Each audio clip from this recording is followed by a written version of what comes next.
A full-grown leopard flinched at the sound of a falling leaf. She wasn't hunted. She wasn't sick. She was terrified of kindness. Somewhere in a rusted cage at the edge of the Tanzanian bush, a creature once built to rule the wild lay trembling at the sight of an outstretched hand. She had claws sharp enough to cut through bone, yet not the will to move.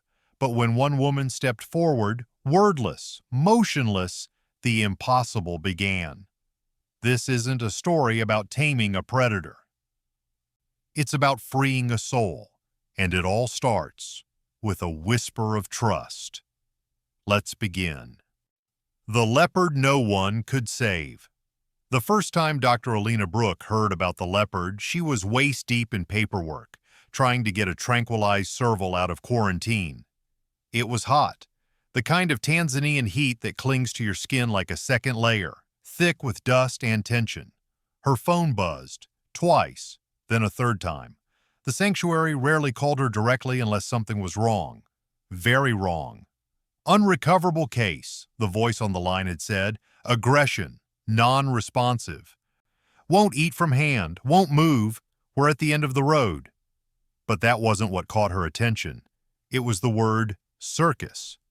That word still made her flinch. Alina had seen what passed for entertainment in some corners of the world. She'd seen animals drugged and starved into obedience, wild things turned into props, leopards made to jump through flaming hoops, bears forced onto bicycles, chimps dressed in clothes and beaten until they learned to smile on command. And the most devastating part wasn't the bruises. It was the silence, the dull, hollow stillness in their eyes. That's where real damage lived. In the things that didn't make noise. So when the call came, she packed her bag without asking questions. By the time she pulled into the cracked parking lot of the Wild Heart Sanctuary, dawn was just breaking. The place looked like a half-forgotten military outpost. Chain-link fences, old supply sheds repurposed as recovery units, metal containers turned into medical rooms. But beneath the grit, there was compassion. Alina had helped build that compassion into the walls. She nodded at a few passing volunteers, their faces still half asleep, before making her way to the intake center. That's where she found Jacob. Mid-50s, khaki vest, always one pocket too full, eyes that had seen too many failures to pretend anymore. He didn't waste time. She's in Isolation 3. I'll take you there. As they walked, Alina noticed the usual background noise was oddly muted. No squawking macaws. No pacing servals. Even the pair of warthogs near the back weren't grunting. It was as if the whole center was holding its breath. They stopped at a thick steel door, the kind used in zoos to house apex predators, too dangerous for standard fencing. Before you see her, Jacob said, just know, she doesn't act wild. She doesn't even act angry. She acts broken. Alina's stomach tightened. That word again. He opened the hatch, and Alina met the eyes of a leopard named Nyra. She expected movement.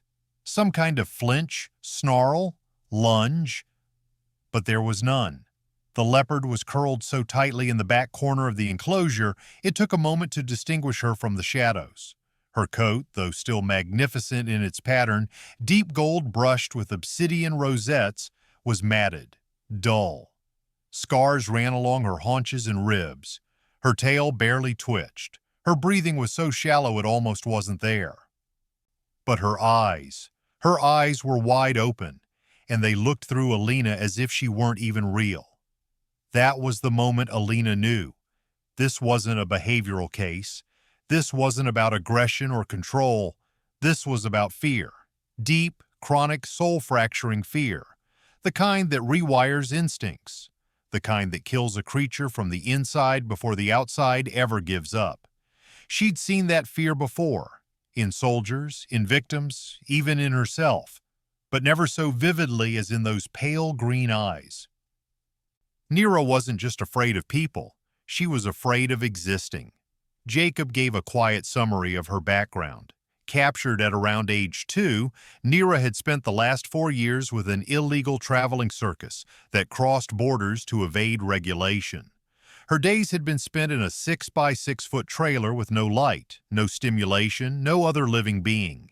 She was beaten into performing, denied food when she didn't comply, and likely sedated between shows to keep her docile. They only found her because someone reported a malnourished jungle cat locked in a broken cage outside a roadside diner. Even the police who rescued her couldn't get close.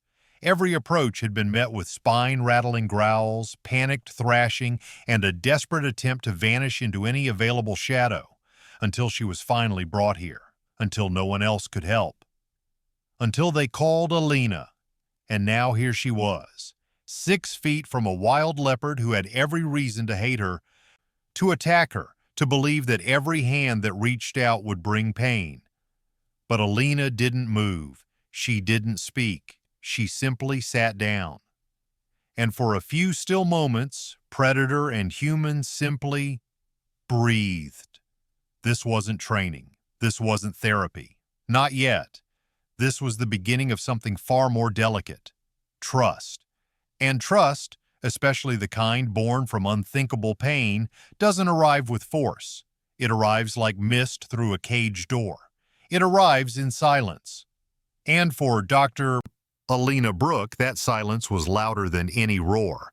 The eyes that didn't blink. The sun was barely up when Dr. Alina Brooke parked her dusty Jeep outside the Wild Heart Sanctuary, an old mining compound turned wildlife rescue facility nestled near the northern base of Mount Kilimanjaro. Morning mist clung to the steel fence lines, and somewhere in the distance a hyena's laughter echoed low and grim. But inside the shelter's holding wing it was eerily quiet. Too quiet for a place full of life. She hadn't even removed her coat when Jacob, the center's director, walked toward her with a look she didn't like. Tight lips, pale skin, the kind of expression that warned of something beyond the typical trauma cases she'd handled over the last decade. Without a word, he tilted his head, motioning for her to follow him down the corridor. They passed a row of cages, rehabilitating servals, 2 limping cheetahs, a blind caracol. The hallway ended in a dead silence, broken only by the whispering hum of overhead fluorescence. Jacob stopped in front of a thick, reinforced enclosure, unlatched the side viewing door, and stepped back. "She's in there. You're the last try, Alina." Alina peered inside. The leopard was motionless. Pressed so tightly into the rear corner of the cage, she looked like a statue carved from shadows. Her coat should have been magnificent. Deep golden fur laced with charcoal rosettes, but it was dull in patches, marred by old whip scars. Her muscles were still powerful, unmistakably dangerous. But her entire body trembled like dry leaves in the wind. And then Alina saw her eyes. Pale green, almost silver, wide open but blank. Not dead, just unreachable. "She's about 6, Jacob whispered beside her. "Came from a traveling circus in Arusha. They kept her caged in a 6 by 6 foot trailer. Beaten every time she didn't perform." Alina blinked, then nodded. That explained the defensive posture, the refusal to move, and most telling, the flinching even when no one moved. The worst kind of trauma wasn't loud. It was frozen, paralyzed. She recognized the signs instantly. "I'll need the wing cleared," she said softly. Jacob stared at her. "For how long?" "As long as it takes." He hesitated, then nodded and disappeared. Alina set down her pack, pulled out a small journal, and sat cross-legged about 6 feet from the bars. She didn't speak. She didn't try to engage. She just watched and waited. Because in that moment, she understood. This wasn't just an animal who had been mistreated. This was a soul that had never learned what gentleness felt like, and she would not force it now. Therapy without words. Alina didn't believe in quick fixes, especially not for animals like Nyra. Years ago, she'd worked with a jaguar rescued from an illegal pet operation in Honduras. It took 14 days before he let her stand within 10 feet. Not because he was dangerous, though he was, but because he had no framework for kindness. That kind of damage required more than medicine or meals. It needed presence, stillness, time. That's what she gave Nyra now. Time. She returned to the enclosure after lunch, sitting on the cold cement floor exactly 6 feet from the bars. No gloves, no food, no sounds. Just her breath, slow and steady, barely audible. She sat with her legs folded and palms down on her knees, a neutral posture. No eye contact. She knew better. For wildcats, direct staring was confrontation, so she kept her gaze soft, occasionally letting it drift toward the floor. Nyra hadn't moved, not once, but Alina watched her closely, minute by minute, breath by breath, the subtle shudder in her flank, the tremor in her shoulder, the way her tail tip occasionally twitched as if jolted by invisible sparks. This wasn't laziness. It was paralysis. Alina made a mental note. Stillness is not peace. It's fear, wearing a mask. By hour 2, a few sanctuary staff passed through the corridor. She raised a hand and quietly asked them to leave. Even footsteps caused Nyra's back to arch slightly. Noises made her nostrils flare. This was beyond mistrust. This was trauma in motion, even while the body stayed still. Alina pulled out her notebook again, scribbled 3 words. No pressure. Ever. The goal wasn't to pet her, or feed her, or tame her. The goal was to give Nyra something no human ever had, a moment where nothing was demanded. By the 3rd hour, there was one change, small, almost imperceptible. Nyra's eyes, those flat silver-green circles, flicked toward Alina. It lasted less than a second. But it happened. Alina didn't move, didn't smile, just let the moment hang there, light as breath, because the first rule of healing was simple.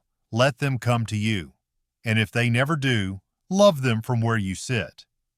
That night, Alina stayed until the sun vanished behind the treetops. As the shadows lengthened across the enclosure floor, Nyra never moved again, but she didn't flinch when Alina stood to leave. And that was everything. Signs of life. The next morning, the sky broke in streaks of dusty amber as Alina returned to Isolation Wing 3. Sleep had been brief, her dreams clouded with images of green eyes and cages too small for breathing. She wasn't expecting progress, not yet. But she needed to see Nyra again, to feel the weight of her silence and study the temperature of her fear. She walked past the warthogs, past the corridor where the juvenile hyenas yipped in restless play, and stepped back into the heavy hush of Nyra's domain. What she saw made her stop cold. Nyra wasn't in the far corner. She wasn't curled in on herself like a discarded coat. She was sitting, upright, poised, tail curled neatly beside her. Her eyes were locked on Alina, not aggressively, not fearfully, just watching. It wasn't dramatic, but it was seismic. Alina slowly dropped to the floor in her usual spot, mindful not to break the fragile rhythm that had formed between them. Her knees hit the concrete, and the notebook was already in her hand before she realized it. Posture, changed, alert, no visible trembling. Eye contact, initiated voluntarily. Conclusion, awareness is stabilizing, fear no longer paralyzing. For 10 full minutes, neither of them moved. The air between them felt thinner, more electric, like something sacred was stretching across the divide, delicate as spider silk. Then Alina made her next move. She reached slowly into her coat pocket and pulled out a small strip of dried chicken, rich in scent but light enough not to overwhelm. She didn't toss it. She didn't wave it. Instead, she placed it gently on the floor, halfway between her and Nyra's cage. Then she waited and waited. Minutes crawled. Nyra's ears twitched. Her nostrils flared, but she didn't move. Still, Alina remained frozen in place, eyes lowered, heart pounding beneath her ribs like a warning drum. Then it happened. A shift. One paw, broad and calloused from years in confinement, moved forward. Barely 2 inches, but it moved. Then it stopped. Nyra's body trembled. Her eyes flitted toward the hallway, toward the food, then back at Alina. She looked confused, hopeful. Alina knew that look. She had seen it on the faces of abused children when a hand was raised too quickly, and they didn't know whether to flinch or reach. Another breath. Another inch forward. Then, swift as lightning, Nyra snatched the chicken and retreated. But this time, she didn't bolt to the corner. She sat just a few feet back, chewing slowly, never breaking eye contact. Alina felt her throat tighten. This wasn't just about food. This was about choice. For the first time in 6 years, Nyra had made a choice without fear guiding it, and that to Alina was louder than any roar. Bridges built in stillness. The next day arrived with a windstorm that rattled the chain-link fences and scattered leaves across the sanctuary paths. Most of the animals stayed hidden in their dens, unsettled by the shifting air and the rising scent of dust. But Nyra was at the front of her enclosure, awake, alert, and waiting. It took Alina a moment to process what she was seeing. No hunching. No trembling. Just a leopard sitting quietly, her powerful body still but coiled, as though deciding what kind of day this would be. Alina approached slowly, slipping off her backpack and settling into her now familiar position on the floor. She felt the chill of the concrete beneath her but didn't flinch. Nyra watched, her ears slightly forward, no longer pressed tight to her skull. That alone felt like a kind of miracle.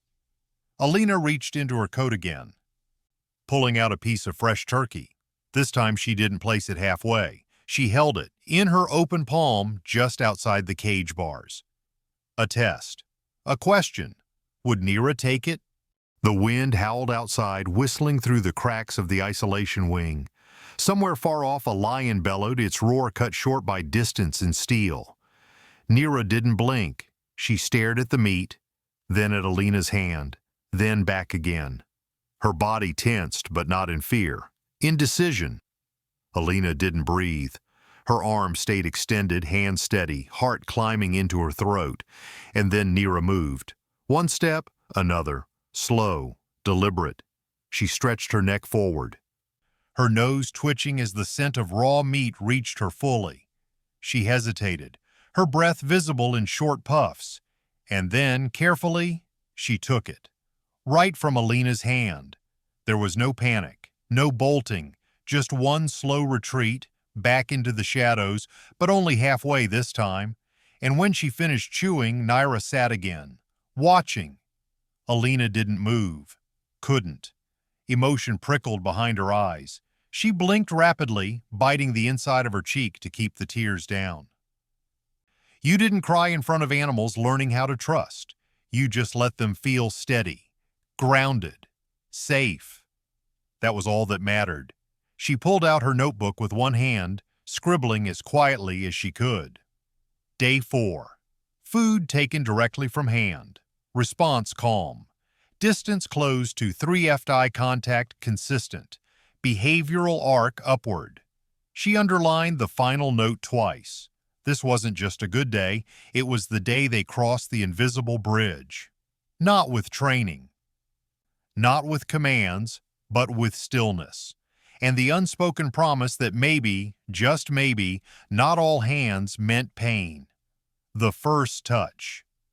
By the end of the first week, the staff at Wild Heart Sanctuary had started whispering about Nyra. She's calmer, right? Have you seen her watching Alina like that? I swear she almost wagged her tail yesterday. Alina ignored the chatter. This wasn't about gossip or milestones. This was about rhythm, about breathing at the same pace. Showing up every day without fail and never once demanding more than Nyra was willing to give. But deep inside, she felt it too. A shift.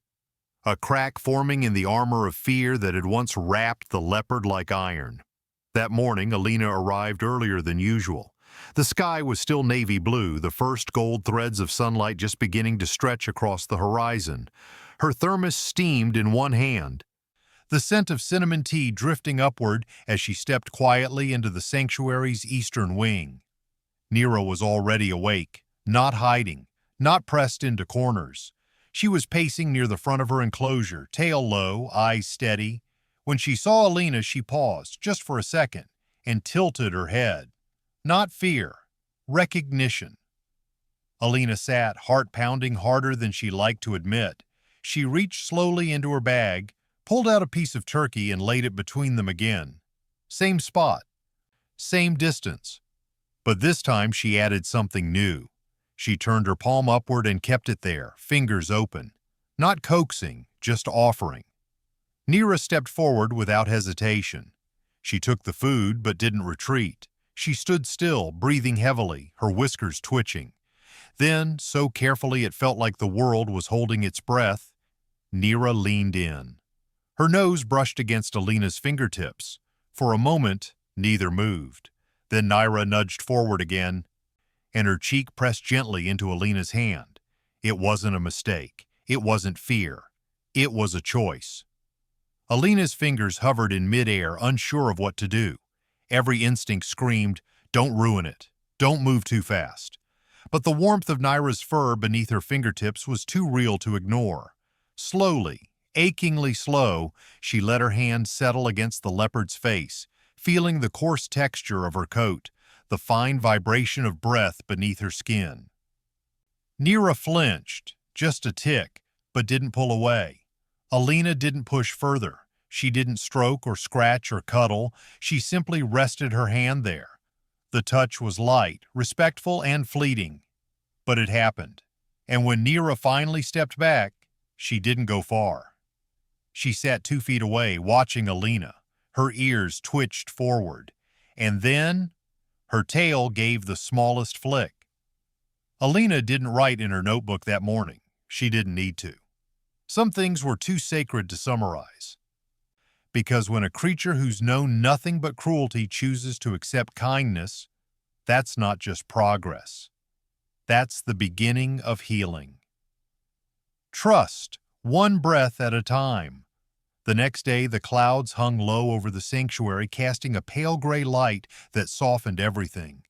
The world felt quieter, gentler somehow, as if nature itself was holding its voice in reverence for what was unfolding in Isolation Wing 3. Alina walked slowly toward Nyra's enclosure, carrying nothing but her usual notebook and a small packet of food tucked into her coat. She didn't need treats to start the day anymore. What mattered most was consistency, showing up, being present, never breaking the rhythm they'd created together. As she rounded the corner, she stopped. Nyra was already waiting, not pacing, not watching warily from the shadows. She was lying down, front paws stretched forward, her chin resting on them. Her tail flicked once as Alina came into view. Her green-gold eyes followed every step, not out of fear, out of recognition. Alina smiled gently, dropped to her usual spot, and simply sat. They stayed like that for a long time, just breathing in tandem. This, Alina thought, was the part most people didn't understand. Trust wasn't earned in grand moments. It lived in the stillness between them. After several minutes, Nyra rose, padded forward to the front of the enclosure, and sat down just across the bars. She was less than 3 feet away. Alina's breath caught in her throat. Then Nyra did something she hadn't done since her arrival. She leaned toward the bars, slow, intentional, and pressed her head lightly into the steel. It was an offering, a silent invitation. Alina didn't hesitate. She reached forward, hand palm up, and let her fingers brush against Nyra's cheek. This time, the leopard didn't flinch. She leaned in further, letting Alina rest her hand fully against the side of her face. The contact was warm, vibrant, alive. Alina closed her eyes for just a second, absorbing the weight of it. When she opened them, Nyra had shifted again, this time turning so her flank rested along the bars. An even deeper gesture of trust. It was vulnerable, exposed, but it wasn't fearful. Carefully, Alina moved her hand down Nyra's neck, then along her shoulder. She stopped at the scarred patches of skin, tracing them with the gentlest pressure. Nyra didn't move. The scars were part of her story, and Alina honored them in silence. For several minutes, neither moved. The wind outside picked up again, whistling softly through the metal fencing. A few birds chirped in the distance as if sensing the moment had shifted. Then Nyra stepped back, not abruptly, but with calm dignity. She returned to her corner but didn't curl up or disappear. She lay down, facing Alina. Her eyes stayed open, watching, breathing, connected, and in that soft, shared silence, Alina knew one thing for certain. Nyra didn't just remember what fear felt like anymore. She was starting to remember what safety felt like too. When the door cracks open. It was day 15. The winds had died down and the sanctuary air was still, almost heavy with expectation. Alina felt it the moment she parked her truck. Something in the atmosphere had shifted. As she passed the aviary and the tortoise paddocks, a quiet flutter stirred in her chest. Anticipation. Nyra had been different all week. She no longer waited in shadows. She came to the front each morning like clockwork. She took food from Alina's hand without hesitation. She leaned into gentle touch. Her body, once taut with fear, had softened, loosened. The wild was returning to her, not in panic or reactivity, but in grace. Alina arrived at the enclosure and stopped.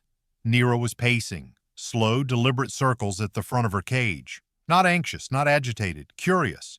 When she saw Alina, she let out a low chuff, short, breathy, almost like a greeting. Alina's heart squeezed. She knelt down, but this time didn't immediately offer food. Today wasn't about rewards. Today was about choice. For the first time, Alina reached toward the latch of the inner gate. Not the outer bars, not the feeding window. The actual entry door to Nyra's enclosure. Slowly, deliberately, she unlocked it, but didn't push it open. She waited. Nyra froze. Her eyes flicked to the door, then to Alina. The moment stretched. Then, inch by inch, Nyra stepped forward. Her nose hovered at the slight crack where air flowed in. She sniffed, then gently pressed her head through the opening. Alina's breath caught. She didn't move, didn't speak, and then, unbelievably, Nyra stepped halfway out. Not bolting, not bracing, just stepping. One paw rested on the floor outside her cage, then another. She stood inches from Alina, powerful yet unthreatening, her head tilted slightly as if asking, "What now?" Alina didn't reach for her. She simply bowed her head, subtle, slow, and Nyra responded with the softest nudge of her nose against Alina's shoulder. That was it. That was the moment. A leopard who once shook at the sound of footsteps was now standing free, unrestrained beside a human, and choosing to stay. No fear, no cage, just two survivors breathing the same air in a silence deeper than words. And Alina knew. This wasn't the end of their work. It was the beginning. One step into the world. The next morning, golden light poured through the sanctuary windows as if nature itself celebrated what had begun. For the first time, Nyra was not behind bars. Her enclosure door had remained slightly open overnight, not wide enough for danger, but just enough to say, "You're not a prisoner anymore." Alina stood nearby, still, her presence familiar and grounding. Every instinct told her not to rush, not to call Nyra or coax her. This was about trust, not control. And Nyra? She was pacing again, but this time, not in circles. She was inspecting the boundary. She stepped up to the threshold and paused. One paw lifted, hovered, then returned to the ground. It was a dance of courage and caution. Behind Alina, the corridor echoed with faint sounds. Staff arriving, a cart rolling past, a parrot squawking from the bird ward. All of it could startle a wild animal. But Nyra didn't flinch. She just kept watching Alina, searching her face for signals. Alina sat on the ground, no clipboard, no food, just her. A calm, steady presence, waiting with the same patience that had built this bridge. And then it happened. Nyra stepped out, fully, her long, muscled body past the invisible barrier she had never dared cross. Her paws touched the concrete hallway. Her breath was deep, eyes wide, ears flicking at every sound, but she didn't run. She stayed. Her tail flicked once, twice. Then she moved, slow, deliberate steps, toward Alina. Alina held her breath. Nyra lowered her head and rubbed the side of her face gently along Alina's shoulder in a slow motion that was almost feline affection. Then she pulled back, giving Alina a look that wasn't fear or submission. It was recognition. This wasn't handler and captive. This was companionship on equal ground. Alina whispered, her voice barely audible. "You're ready." Nyra flicked an ear. She padded down the hallway, exploring, sniffing, claiming each footstep. Not frantically, curiously. As if reintroducing herself to the world on her own terms. A volunteer turned the corner and froze at the sight of the leopard moving freely. But Alina raised her hand gently, signaling stillness.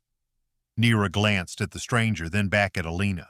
She didn't bolt. She simply returned, graceful, proud, and lay beside Alina on the floor. Not locked in, not forced, by choice. And that was when the staff knew this wasn't just rehabilitation, this was reclamation. Nyra wasn't surviving anymore. She was becoming, waking up the wild within. 2 weeks later, the staff gathered quietly near the outdoor training habitat, a large fenced-off expanse carved out of the surrounding forest. Here, under towering acacia trees and the soft canopy of morning light, Alina stood beside a wide steel gate, her hand resting gently on the latch. Inside the habitat, small animals scurried, birds darted overhead, and carefully designed tracking tools monitored every movement. This was no longer about trust. This was about survival. Nyra paced at the edge of the enclosure, her coat now rich and glossy under the sun, her shoulders rippling with healthy muscle. The flicker in her eyes wasn't fear anymore, it was focus. This was the next step. If Nyra were ever to live freely again, she'd need to remember what it meant to be a predator. Not in instinct alone, but in practice. She needed to track, to stalk, to make decisions without a human by her side. Alina opened the gate. Nyra stepped into the habitat, not hesitating once. She sniffed the ground, ears twitching at the distant rustle of leaves. Something had awakened in her since that day she crossed the threshold. Her body, once hunched and timid, now moved with purpose. A live scent trail had been laid an hour before, part of her new training regimen. Nothing forced, nothing cruel. Just real opportunities to remember her nature. Alina stood back with a silent team watching the monitors. They weren't there to interfere. They were there to witness. For the first few minutes, Nyra wandered. She sniffed the grass, circled a large rock, climbed a small embankment with surprising agility. Then her head lifted sharply. A breeze carried something real. She froze, muscles locked. Her body dropped low to the ground, her belly nearly brushing the dirt.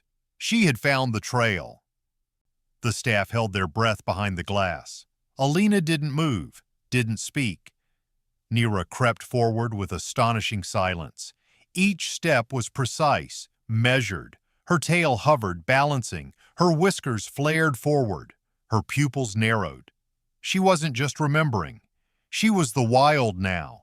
When she finally sprang, swift and silent, it was over in seconds.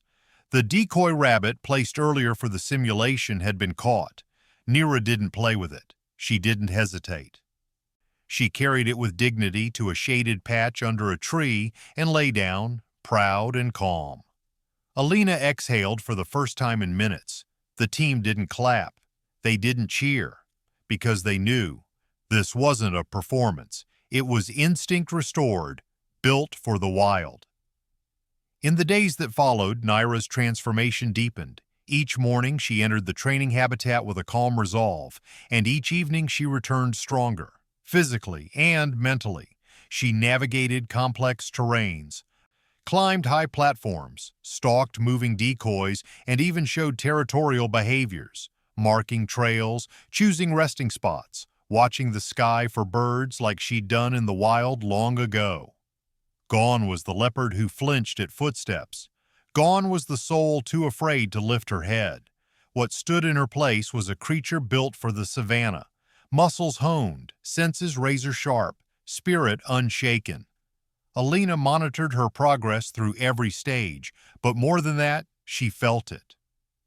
Every glance Nyra gave her carried understanding, appreciation perhaps, but not dependence. That mattered most. Nyra had learned that not all humans meant harm, but she had also remembered she was never meant to live behind bars. Now they were preparing for the final phase. A relocation team had been called.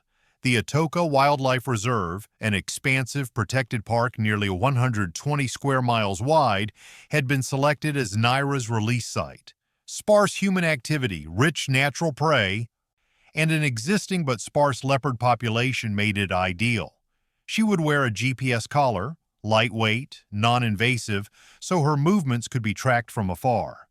But her life, her choices, they would finally be hers again. The day before transport, Alina entered the enclosure for one last familiar interaction. Nyra stood waiting beneath the tamarind tree, calm and quiet. Alina approached, kneeling just close enough for their now familiar ritual. Nyra stepped forward, pressed her head into Alina's shoulder. No fear, no hesitation. It wasn't affection the way a domestic animal might offer it. It was something deeper: recognition, gratitude, closure. And then, just as quickly, Nyra turned and walked to the far edge of the enclosure. Alina watched her go, not with sadness, but with awe, because Nyra no longer needed a sanctuary. She had become her own, and tomorrow the wild would welcome her home. The goodbye that changed everything. The transport morning began with a low fog settling over the sanctuary's dirt roads. The air was cool and still, like the world had paused in quiet anticipation. Inside the transport van, the team made final preparations, checking the secure cage, confirming GPS signal strength, confirming coordinates to the Atoka Reserve. Every detail had to be perfect. There would be no second chance. Alina didn't speak much that morning. She moved with quiet purpose, her hands steady, her eyes softer than usual. She had walked every step of Nyra's journey. She had waited in silence, cried behind doors, and celebrated victories most people would never understand.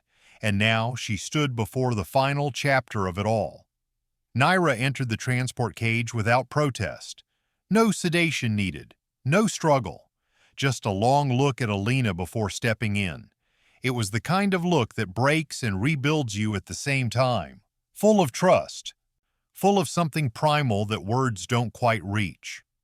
The journey to Atoka took nearly 4 hours. Alina sat in the back of the van, close to the cage, just visible enough for Nyra to see her if she looked. She did, from time to time, eyes calm, body steady. When they arrived at the reserve's boundary gate, the sun had burned away the mist, leaving the landscape glowing in early light. Rolling plains stretched out endlessly in every direction, dotted with rocky outcrops and sun-drenched trees. In the distance, a group of impala moved slowly through the grass, unaware that their ecosystem was about to gain a new and ancient member. The team set the cage on the ground, facing east toward a rise in the land where the hills opened to a vast savanna. Alina knelt beside the door. Her fingers hovered over the release latch for a moment too long. Not out of fear, not regret, just the weight of everything. Then she pulled the lever. The door creaked open. Nothing happened. Not for several seconds. Then Nyra stepped forward, one paw, then another. She emerged fully, blinking in the harsh light, her body coiled with tension, but not the kind born of fear. It was readiness. She stood, tall and unshaking, her head lifted to catch the scent of the wind. It danced through her whiskers, tugged at her fur. And then she looked back. Her eyes met Alina's one final time, not with need, but with acknowledgement. "You brought me here," and with that, she turned and walked into the wild. At first, slow, steady steps, each one firm, rooted. Then, suddenly, she broke into a sprint, a powerful, breathtaking burst of speed. Her muscles rippled, her golden black coat shimmered beneath the rising sun. Alina stood unmoving as Nyra raced across the grasslands, her silhouette growing smaller and smaller against the endless sky. The others said nothing. There was nothing to say. Because when a creature that has only known cages finally runs without limits, words would only cheapen the moment. Nyra disappeared into the land that once birthed her ancestors, into the very place her instincts had longed for. She didn't look back again. She didn't need to. She had what she came for. Not safety, not affection, freedom. And in that silence that followed, Alina let the tears come. Not from sorrow, but from something so full of meaning it overflowed. She whispered, "Not for anyone else, just for herself. Run far, run free." Weeks passed, then months. And through it all, the GPS told a quiet story. Nyra had claimed a territory, large, fertile, rich with prey. She moved with precision, confidence. She hunted, she patrolled, she lived. And then one day, something extraordinary happened. The tracking team noticed a shift in her movement, patterned, repetitive. They knew that rhythm, a mother with cubs. Alina stood before the monitor, her hand pressed against the screen, eyes wide with wonder. Nyra hadn't just survived, she had thrived. She had given life back to the world that once tried to crush hers. Somewhere out in the wild, a new generation was learning how to move, how to hunt, how to live. And maybe, just maybe, somewhere in them, a whisper remained. The warmth of a steady hand, the sound of a calm voice, the memory of a human who once sat for hours beside a broken soul and asked nothing in return. Just trust. And because of that, everything had changed. Where compassion ends, freedom begins. The sanctuary was quieter now. The morning routines carried on, feeding, cleaning, rehab exercises. But for Alina, a silent absence echoed through the hallways. Nyra's enclosure stood empty, the door still slightly ajar, a symbolic reminder of the day she chose to walk through it. Not just into a hallway, but into a new life. Alina often found herself pausing there, as if expecting Nyra's golden eyes to peer around the corner again. But it wasn't grief that settled in her chest. It was peace. Because everything they had worked for, the silent hours of patience, the tears held back, the hope clung to in the darkest moments, had not only led to Nyra's healing, but her liberation. And through that, Alina found something too. Her own kind of freedom. She had taken a job at the sanctuary years ago to help animals. But until Nyra, she never realized how much the animals were helping her. Nyra had taught her patience, reminded her of strength, and showed her what it meant to earn trust without asking for it. And more than anything, Nyra reminded her that love, real love, isn't always soft or easy. Sometimes it's silent, waiting, enduring.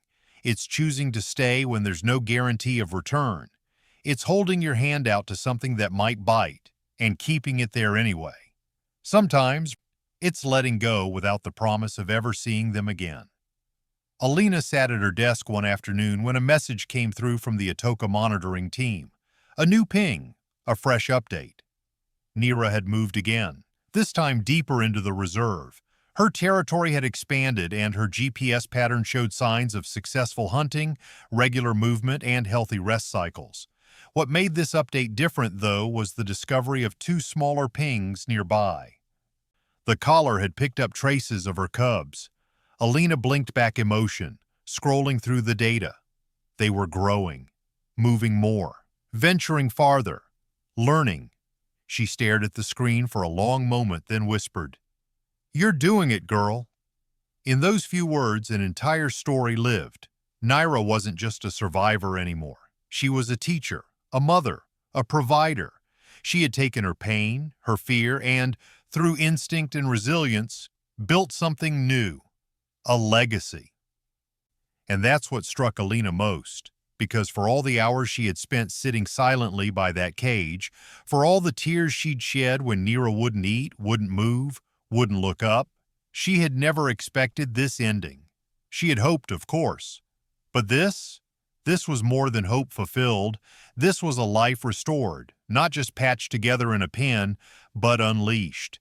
And somewhere out in the vast Tanzanian wilderness, two small leopards were learning the language of survival. The timing of a pounce, the shape of a shadow before dawn, the call of their mother as she guided them under moonlight.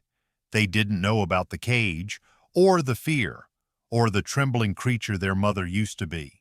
But somewhere in their DNA was the strength of a leopard who overcame it all.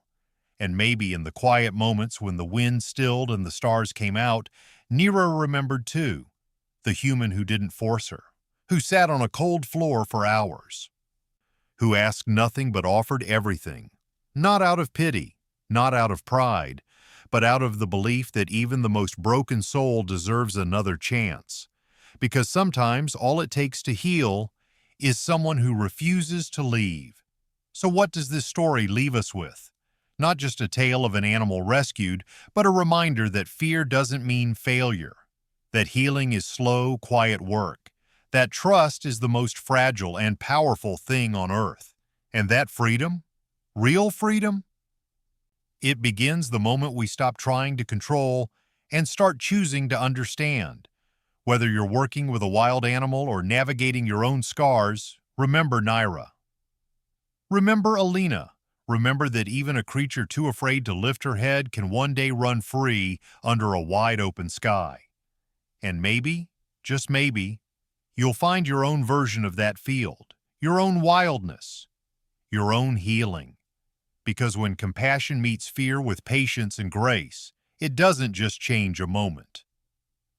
It changes everything, forever. If this story moved you, share it. Let someone else remember that second chances are real, that trust can be rebuilt, and that even a trembling heart can learn to roar again.